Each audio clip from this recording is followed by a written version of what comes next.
Sugar cane. जी नाज़रीन, आज मैं आपके लिए लाई हूँ एक बहुत ही डिफरेंट टॉपिक शुगर केन के हवाले से, जिसकी अहमियत के बारे में आपको बताऊंगी कि इसका हमारी स्टॉक मार्केट में कितना हिस्सा है और इसकी वर्ल्ड वाइड कितनी, इस सेक्टर की कितनी वैल्यू है। तो दोस्तों, मैं हूँ फिज़ा फ़हीम और आप देख रहे हैं पाकिस्तान स्टॉक मार्केट अपडेट। मेरे साथ मौजूद है मिस्टर अमीन साहब, जो मुझे अकम्पनी करेंगे रिगार्डिंग दिस डॉक्यूमेंट्री। ये हमने बहुत रिसर्च करके चीज़ें निकाली हैं और हम कोशिश करेंगे कि आप तक एप्रोप्रिएट इन्फॉर्मेशन पहुँचे ताकि इन्वेस्टर्स को इस चीज़ को कैप्चर करने में आसानी हो। तो शुगर केन की इंडस्ट्री जो पाकिस्तान भर में, यानी कि पाकिस्तान की इंडस्ट्री मुल्क भर में 5वें नंबर पे आती है, ठीक है। और छठे नंबर पे जो है ना, वो इसका प्रोड्यूसर ऑफ शुगर केन कहलाई जाती है मुल्क भर में। ये 8वें नंबर पे आती है कि जो जहाँ पे सबसे ज़्यादा शुगर कंज्यूम की जाती है, यानी कि इस्तेमाल की जाती है। शुगर केन का जो रकबा है हमारे यहाँ वो 1.2 मिलियन एकर्स है। बाकी ये कि इसका जो रॉ मटेरियल है वो 90% जो है ना शुगर मिल्स की तरफ रवाना होता है। और ये कि हमारे अपने मुल्क में शुगर केन की इंडस्ट्री दूसरे नंबर पे आती है, यानी कि टेक्सटाइल सबसे पहले नंबर पे आती है, दूसरे नंबर पे जो है वो शुगर केन की आती है। बाकी ये कि सर आप बताएं कि आपने सुना था कि इंडिया के जो प्रेसिडेंट ने उन्होंने क्या कहा था। जब पाकिस्तान ने इंडिया के अंदर चीनी एक्सपोर्ट की थी तो वहाँ के जो प्राइम मिनिस्टर है मोदी, उसने कहा था कि पाकिस्तानी चीनी बहुत मीठी है और बहुत लाजवाब है और इनका जो दाना है, क्रिस्टल दाना, बहुत खूबसूरत भी है और खाने में भी बहुत अच्छी है। जी हाँ दोस्तों, चीनी जो पाकिस्तान की है वो बहुत ही आला कहने की क्वालिटी की होती है और ये दुनिया भर में एक्सपोर्ट की जाती है बाकायदा। तो गन्ने से जो चीज़ें बनती हैं वो सिर्फ चीनी ही नहीं है बल्कि और भी कई चीज़ें हैं। फॉर एग्ज़ाम्पल हम इससे बनाते हैं अल्कोहल, इथनॉल कहलाता है। फिर हम बगास बनाते हैं, इससे पेपर बनाते हैं, चिप बोर्ड्स बनाते हैं। बाकी ये कि मोलासीस बनाते हैं और ऑर्गेनिक फर्टिलाइज़र इसमें इस्तेमाल होती है। बाकी जो है हमारे यहाँ स्वीट्स बनते हैं, बाकी बेवरेजेस बनते हैं, कोल्ड ड्रिंक्स बनती हैं। इसके अलावा जो है और यहाँ पे लिखा हुआ है कि मोलासीस जो है उसकी भी जो है ना मज़ीद चीज़ें बनती है। ओब्वियसली वो हमारी मिठाइयों में और बाकी चीज़ों में भी इस्तेमाल की जाती है। तो बाकी ये कि सर से थोड़ी सी गुफ्तगू करते हैं रिगार्डिंग चीनी के हवाले से और देखते हैं कि सर हमें क्या बताते हैं। जी सर। जी सर थोड़ा हमें चीनी की ट्रेडिंग के हवाले से बताइएगा। ये शुगर कंपनियां जो स्टॉक में जो लिस्टिंग है, पब्लिक लिमिटेड कंपनियां, इनमें से एक दो ऐसी कंपनियां हैं जो गन्ने की जो वेस्टेज है बगास, उसका प्रॉफिट भी शेयर होल्डर को पासवर्ड करती है, जो इस बाकायदा आप देखें तो डिविडेंड बोनस वगैरह भी देती है। और ज़्यादातर कंपनियां जो इसका प्रॉफिट बगास को शुगर सेक्टर के अंदर, कंपनी के अंदर इंक्लूड नहीं करती। हालांकि हमने जो गन्ना ख़रीदा है वो पब्लिक के पैसे से, पब्लिक लिमिटेड पैसे से ख़रीदते हैं और इसका जो वेस्टेज है वो खुद फ़ायदा उठा लेते हैं। शुगर एसोसिएशन को भी चाहिए कि जो गन्ना जो ख़रीदती है कंपनी अब शेयर होल्डर के पैसे से, इनका एंड शुरू से लेकर आखिरी तक शेयर होल्डर का प्रॉफिट मार्जिन होना चाहिए। अब ये कि इसका गन्ने का कर लिया, उसका मोलासिस निकल आया, इससे शुगर बना रही है, बाकी वेस्टेज को फेंक दिया और वेस्टेज से कितनी चीज़ें बनती है उसका प्रॉफिट शेयर होल्डर तरफ मुंतकिल नहीं होता, तो इसकी वजह से कंपनी लॉस दिखाती है। इस तरह गवर्नमेंट को रेवेन्यू मिलता है ना पब्लिक को डिविडेंड मिलता है। तो ये कि एक बहुत बड़ी माफिया है जो इस काम कर रही है कि सिर्फ गन्ने की जो मोलासिस, इसका रस निकाल के बस ये कह दिया कि इतना भाई हमने 1 मन गन्ने में 25 किलो चीनी निकाली और 75 रुपये की कॉस्ट हमको घर में पड़ी, 17 रुपये सेल टैक्स लगा, ये 8 रुपये हमको बचे। बाकी ये कि इसके लेवरेज कॉस्ट हो गई, इसकी ट्रांसपोर्ट हो गई, तो ये लेवल से हो गया, हमको लॉस हो गया। तो इस किस्म की कहानी नहीं है। इसके बाद शुगर के बाद जो इसका बगास निकलता है उससे 50 चीज़ें बनती है। जैसे आपने बताया कि ये मोलासिस से मिठाई वगैरह बनती है, गुड़ बनता है और उसकी कितनी सी लिक्विड चीज़ों में इस्तेमाल होता है, मेडिसिन में भी इस्तेमाल होता है। और जो बगास है उससे हमारे चीप बोर्ड बनते हैं, लसानी बनती है और अपने अल्कोहल बनती है सैनिटाइज़र बनता है, पेपर बनते हैं, इसको वेस्टेज भी इस्तेमाल किया जाता है, ईंधन भी इस्तेमाल किया जाता है, इसे गन्ने के जला के वो भी इस्तेमाल किया जाता है। बाकायदा इनकी सेल होती है, बहुत बड़ी मार्केट लगती है इसकी, और इसका जो प्रॉफिट होता है वो खुद ले जाते हैं। और इसका जो प्रॉफिट कंपनी में शो किया जाए, एक दो कंपनी करती है, ऐसा नहीं हर कंपनी नहीं करती। वो जो कंपनी करती है उनके शेयरों में ग्रोथ भी आता है, माशाल्लाह इनमें बरकत भी होती है, क्योंकि वो चोरी नहीं करते। बाकी कंपनियाँ चोरी कर जाती है, वो ये वेस्टेज को अपना अदर इनकम समझ के खुद रख लेती है। तो ये शेयर होल्डर की तरफ मुंतकिल की जाए, इसके लिए बाकायदा लॉ बनाया जाए और बाकायदा तहकीकात की जाए कि इतने बड़ी सेक्टर की कंपनी है। चीनी सेक्टर 50 रुपये किलो थी जब भी नुकसान करती थी, 100 रुपये किलो है जब भी नुकसान कर रही है। तो ये तो कभी प्रॉफिट में आ ही नहीं सकती। हालांकि आप देखा जाए कि जिनकी एक मिल थी वो 10-10 मिल बना ली, मगर इसके बावजूद भी लॉस शो कर रहे हैं। जी बिल्कुल। अच्छा, इनके एकर्स के हवाले से मैं बात करूँ सर, तो पंजाब जो प्रोविंस है सबसे ज़्यादा परसेंट वहाँ पे शुगर केन जो है ना वो प्रोड्यूस किया जाता है। 66% जो है वहाँ पे किया जाता है। 26% जो है वो सिंध में किया जाता है और खैबर पख्तूनख्वा में किया जाता है 8%, जबकि बलूचिस्तान में 1% चीनी की काश्त होती है, यानी कि गन्नों की काश्त होती है। तो सर ओवरऑल देखा जाए तो हमारे एकर्स जो है ना बहुत वसी हैं और बहुत ज़्यादा हमारे यहाँ जो काश्त की जाती है। हमारे यहाँ तो काफ़ी गुंजाइश मौजूद है, पंजाब में भी बहुत गुंजाइश है। पंजाब में तो और फसलें भी होती है, गंदम भी होती है, चावल भी होते हैं, गन्ना भी होता है, कपास भी होती है। और सिंध के अंदर है, ख़ास करके आप देखें कि सिंध की जो शुगर है वो बहुत मशहूर है, काफ़ी मीठी होती है। और उसमें ज़्यादा इसमें इनका जो सिंध की जो चीनी होती है उनके बाकी मार्केटों से रेट भी अलग होता है। अब ये हमारे मुल्क की बदनसीबी है कि इसमें जो 30% लोग इन्वॉल्व हो जाते हैं, जिससे कि आपने देखा होगा जब चीनी किसान जब कारखाने में लाता है तो लाइनों लगी होती है, मिलों लाइनों लगी होती है, और ट्रॉलियाँ भरी होती है, ट्रैक्टर भरे होते हैं, और वो बेचारे वेट कर रहे होते हैं 2-2 3 दिन तक धूप में खड़े होते हैं कि चलो हमारी बारी आएगी, हमारी बारी आएगी। मगर ये कि उनका बारी भी आ जाती है तो फिर वहाँ से इनको जो मिल वाले उनको कैश में पेमेंट करते ही नहीं है, उधार में करते हैं। तो इस तरह के 30% इन्वॉल्व हो जाता है। जो हर मार्केट में इन्वॉल्व है, वो जो ब्रोकर होता है 30% वो इन्वॉल्व हो जाता है, किसान से सस्ते रेट में गन्ने खरीद लेता है और फिर बिल वाले को आवर रेट पे पिसवाता है और फिर खुद वो चीनी के डीओ खुद उठा लेता है। तो इस तरह के ना चीनी को कंपनी को फ़ायदा होता है, ना किसान को फ़ायदा होता है, ना शेयर होल्डर को फ़ायदा होता है। एक प्रोसीजर बीच में आके सारा जो प्रॉफिट वो ले जाता है और वो अपने जायदाद पे जायदाद बनाता जा रहा है। मगर ये कि ना जो शेयर होल्डर है, जो इसके हकदार है, जिसकी मशीन के अंदर और जो कारखाने के अंदर इन्वेस्टमेंट की हुई है शुरू से लेकर आखिर तक, उसको कुछ भी नहीं मिलता, 30% आके ले जाता है। तो ऐसा कोई मैकेनिज्म बनाया जाए कि किसान भी बारो वक्त इसको पेमेंट भी मिल जाए और उसका जो इतनी लंबी लाइनों में ना लगना चाहिए और वज़न भी इसको पूरा मिले।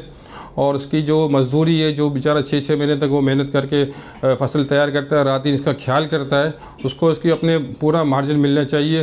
भाई कि 30% से ज़्यादा प्रॉफिट ले जाता है वो, ना उसकी मेहनत होती है ना कुछ होता है, बस उसके पास कैश फ्लो होता है, उसका ये फ़ायदा उठाता है, वो छोटे आदमी को मार के खुद अपने आप को बनाता जाता है। सर अगर मैं ये बात तो आपने बिल्कुल ठीक कही, लेकिन अगर हम थोड़ा और पीछे जाएं तो शुगर की जो हिस्ट्री रही है उसके बारे में मैं थोड़ा सा यहाँ पे डिस्कशन करती चलूँ, ताकि हमें पता लग सके कि हम जो है इस इंडस्ट्रीज़ में कब से काम कर रहे हैं और आज जाके इतने आगे बढ़े हैं। तो सर यहाँ पे एक रिसर्च के मुताबिक लिखा गया है कि 1947 में पाकिस्तान में सिर्फ 2 इंडस्ट्रीज़ होती थी चीनी की, सही है। फिर वहाँ से ज़ाहिर है वो सिर्फ 2 इंडस्ट्रीज जो है हमारी कौम के लिए काफ़ी नहीं होती थी हमारे, क्योंकि यहाँ पे पॉपुलेशन ज़्यादा है। तो फिर इन्होंने आहिस्ता आहिस्ता चीज़ों को बढ़ाया, फिर और मज़ीद शुगर मिल्स बनाई, ठीक है। फिर ये कहते हैं कि ड्यूरिंग द एरा ऑफ 1997 से लेकर 1998 तक जो है ना 75 शुगर मिल्स बनाई गई। जब ये दो शुगर मिल थी उस वक्त ये लोगों को राशन कार्ड मिलता था, और राशन कार्ड के उसमें चीनी मिलती थी कि इतने आपके अफराद लिखते थे, घर में आपके कितने अफराद हैं, तो उसके हिसाब से चीनी मिलती थी। तो इसके बाद ये मुल्क ने तरक्की की और ये भुट्टो के दौर की बात है। इसके बाद फिर कारखाने मज़ीद लगे तो चीनी आम मिलना शुरू हुई, वरना चीनी का भी एक कोटा होता था पहले। अच्छा, तो सर फिर मतलब अभी आप क्या देखते हैं कि हमारी इंडस्ट्रीज़ क्या इंसाफ कर रही है इस सेक्टर से, क्योंकि हुकूमत तो ये कहती है कि हम जो है फार्मर्स की यानी कि किसानों की बहुत वो करते हैं। किसानों को तो फ़ायदा भी नहीं हो रहा, ना मिल ओनर को फ़ायदा हो रहा है। फ़ायदा 30% ले जाता है। अब ये कि 30% हर सेक्टर में इन्वॉल्व है, गाड़ियों में भी इन्वॉल्व है और अपने ऑटो सेक्टर में, तामीराती शोबे में, शुगर सेक्टर में, गंदम में, ये जो बड़े बड़े ब्रोकर होते हैं वो कैश फ्लो लेके बैठे होते हैं। वो आदमी को उस वक्त किसानों को और मिल ओनर को दोनों को नाप तोल कर लेते हैं कि इनकी अभी कितनी वर्थ है, तो उसके हिसाब से वो अपनी इन्वेस्टमेंट करते हैं, वो दोनों को निचोड़ लेते हैं। अब इनके निचोड़ने से तो उनको तो फ़ायदा हो जाता है और मिल ओनर को कुछ मिल जाता है, कुछ किसानों को मिल जाता है, मगर शेयर होल्डर को कुछ नहीं मिलता। शेयर होल्डर को आप देखो जब भी आए लॉस किया, ना इनके शेयरों में ट्रेडिंग होती है ना कुछ होता है। हालांकि इतनी बड़ी इंडस्ट्री को शेयर होल्डर ने सरमाया दिया, अपनी जमा पूंजी दी है, जिसमें आप देखें कि लोगों ने अपने पाकिस्तान से बाहर बैठे हुए उन लोगों ने इन्वेस्टमेंट की हुई है। कितनी ऐसी बेवायों की इन्वेस्टमेंट की हुई है जो बोला हम सूद की तरफ नहीं जाएंगे, कारोबार की तरफ जाएंगे। कारोबार खुद तो नहीं लगा सकते, मगर जिन लोगों ने कारोबार लगाया उसको अपनी इन्वेस्टमेंट दी, मगर वो भी उसको धोखा दे रहे हैं। तो इन सेक्टर में और दूसरी की हुकूमत को भी ऐसा चाहिए कि इसी थर्ड पर्सन जो इन्वॉल्व होता है उसको रोके और बाकायदा एक से लिंक हो कि किसानों से मिल ओनर से शेयर होल्डर तीनों को फ़ायदा होना चाहिए। सही बात है सर। आपने जो मसाइल की बात की तो आइन थोड़ा सा इस पर भी डिस्कशन करते हैं कि एग्रीकल्चरल फैक्टर्स क्या क्या होते हैं जो हमारे किसानों को फेस करने पड़ते हैं, क्योंकि हमें पता है कि we are the third world, तो ओब्वियसली हमारे पास इतनी कह लें कि अपग्रेडेड टेक्नोलॉजीज़ नहीं है, तो उसकी वजह से हमें जो जो नुकसान उठाने पड़ते हैं वो तो एक पहला तो यही है कि यहाँ पे जो है अनसाइंटिफिक मेथड यूज़ किए जाते हैं, यहाँ पे इतनी ख़ास कोई टेक्नोलॉजी नहीं है। बाकी ये कि इम्प्रॉपर जो है ना प्रिपरेशन की जाती है ज़मीनों की, या फिर ऐसी ज़मीनों पे कभी कभी काश्त लगाया जाता है जो कि ठीक नहीं होते ज़मीनें। गन्ने की फसल में ऐसा होता है कि गन्ने की जो कटाई होती है वो उसके डाउन से काट देते हैं, वो अगले साल दोबारा ग्रोथ हो जाती है। 3 साल तक गन्ना चलता है। और दूसरा कि गन्ने से तो और बहुत सारी चीज़ें बनती है। अगर इसका प्रॉफिट अगर कंपनी शो करे तो काफ़ी प्रॉफिट अच्छा हो जाए, मगर ये कि एक शुगर एसोसिएशन ने एक लॉ बना दिया है या खुद एक माफिया ने लॉ बना दिया है कि हम प्रॉफिट नहीं दिखाएंगे। गवर्नमेंट को भी ब्लैकमेल करते हैं, शेयर होल्डर को भी ब्लैकमेल करते हैं और अपनी चीज़ें बनाते जा रहे हैं। तो ये एक ऐसा मैकेनिज्म बनाया जाए कि जो भी काम करे बाकायदा इसकी एंट्री हो, इससे गवर्नमेंट को रेवेन्यू मिलेगा और शेयर होल्डर को भी फ़ायदा होगा और कंपनी के अंदर ग्रोथ भी होगी। सर जब हमारी इतनी अच्छी चीनी की गन्नों की या चीनियाँ बनाई जा रही हैं, उनकी काश्त की जा रही है, तो हमारे यहाँ टेक्नोलॉजी का क्या मसला है? क्यों यहाँ पे रिसोर्स पंजाब में तो एक शुगर कंपनी है, उसने अपनी टेक्नोलॉजी में से नई जदीद टेक्नोलॉजी से काम कर रही है, तो उसके आगे गन्ना भी बहुत अच्छा हो रहा है और उसका वेस्टेज भी बहुत कम हो रहा है और ये मिडिल मैन को फ़ायदा भी नहीं हो रहा। तो एक यहाँ सिंध के अंदर भी इस किस्म का मेकनिज़म बनाया जाए ताकि किसानों को भी फ़ायदा हो और कंपनी की जो मिल्क बरो वक्त टाइम पे शुगर पहुंच जाए ताकि क्रॉसिंग शुरू हो जाए। गन्ने की क्रॉसिंग लेट होती है तो इसमें एक बहरान पैदा हो जाता है। और दूसरी हमारे मुल्क में इतनी कैपेसिटी है कि हम एक्सपोर्ट भी कर सकते हैं, मगर अभी ये को पॉलिसी ऐसी बनाई है कि एक्सपोर्ट भी होता है, फिर बाद में पता चलती है कि भाई हमने ज़्यादा एक्सपोर्ट कर दिया, फिर इम्पोर्ट करो। हालाँकि हमारी जो अच्छी चीनी है वो चले जाती है, बाद में जो उसकी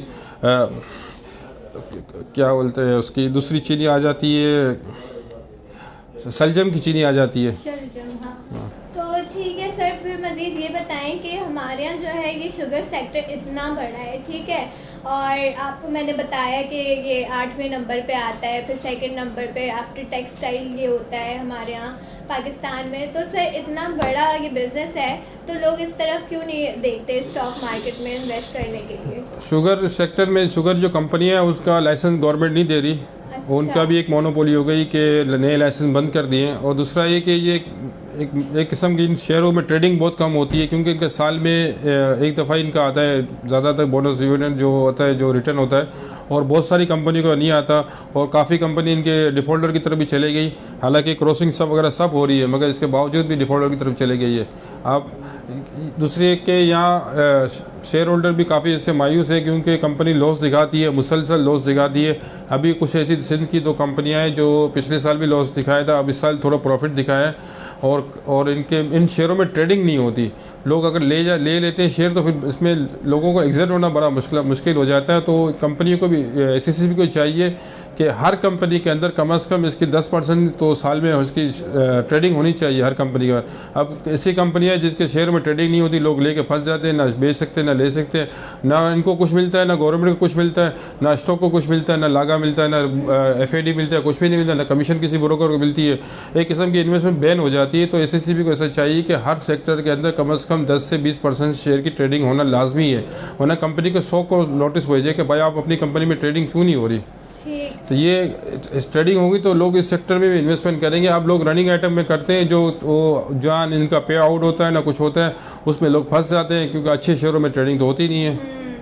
तो सर जब ये इतनी ज़्यादा चीनी हम लोग प्रोड्यूस कर रहे हैं, इम्पोर्ट भी होती है, एक्सपोर्ट भी होती है, तो ये क्या बीच में हम लोग सुनते हैं कि चीनी का बहरान हो गया? ये चीनी का बहरान ये कि मिडिल मैन करता है, जो मिडिल मैन का जो मेन किरदार है वो ख़त्म होना चाहिए।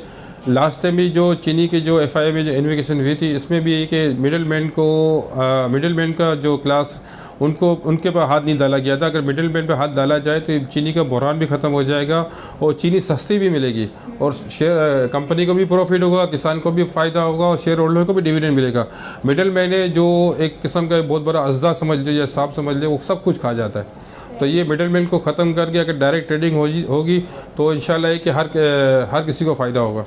सर हमारे इस सेक्टर में आप देखते हैं टेक्नोलॉजी की क्या मतलब ऑब्वियसली बहुत ज़्यादा कमी है, तो कब ये पूरी होगी?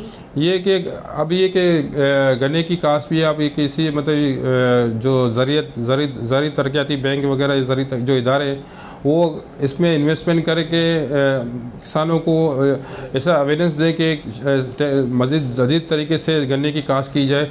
तो इसमें कि जो गन्ने की जो पैदावार है यहाँ से डबल भी हो सकती है, तो ये सब कुछ कर सकते हैं। ज़मीन की लैंड उतनी हो और उसमें कास्ट डबल हो जाए तो ये मुल्क को भी फ़ायदा होगा, किसान को भी फ़ायदा होगा और कंपनी को भी फ़ायदा होगा और हमारी आगे जाके जो मज़ीद एक्सपोर्ट कर सकते हैं, क्योंकि हमारी गन्ने की पूरी दुनिया में, हमारी शुगर की पूरी दुनिया में डिमांड है। तो अगर जदीद तरीके से अगर इनमें क्रॉसिंग की जाएगी तो किसानों को भी फ़ायदा होगा और मुल्क को भी फ़ायदा होगा। इसमें इन सेक्टर में और इस चीज़ों की मालूमात के लिए एक प्रोग्राम बनाया जाए और इन्वेस्टमेंट की जाए जो ज़रूरी तरक्याती इदारे हैं, तो इसमें एक मुल्क को भी फ़ायदा होगा। इसमें सबसे बड़ी के मेन किरदार है कि जो कंपनियां हैं वो अपनी जो किसानों को भी कोई सहूलत दें ताकि इसमें ज़्यादा से ज़्यादा इसमें पैदावार की तरफ जाए। जी बिल्कुल सर, मुल्क को भी फ़ायदा होगा इन पैदावार से, हमारे इन्वेस्टर्स को भी फ़ायदा होगा इन पैदावार से। तो ये सर देखा गया है कि हुकूमत जो प्रेजेंट हुकूमत है वो किसानों की काफ़ी जो है ना मदद कर रही है ताकि वो अच्छे तरह से जो है खाएं पिएँ और फिर हमारे लिए काश्तकारी करें। तो दोस्तों ये था हमारा आज का प्रोग्राम शुगर केन पे। आई होप आप लोगों को पसंद आया होगा। प्लीज़ नीचे कमेंट्स करके हमें इसके बारे में फीडबैक दें अपना। बाकी और सवाल कुछ हो तो please comment down. You are watching Pakistan Stock Market Updates. Fizza Fahim here signing off. Allah Hafiz.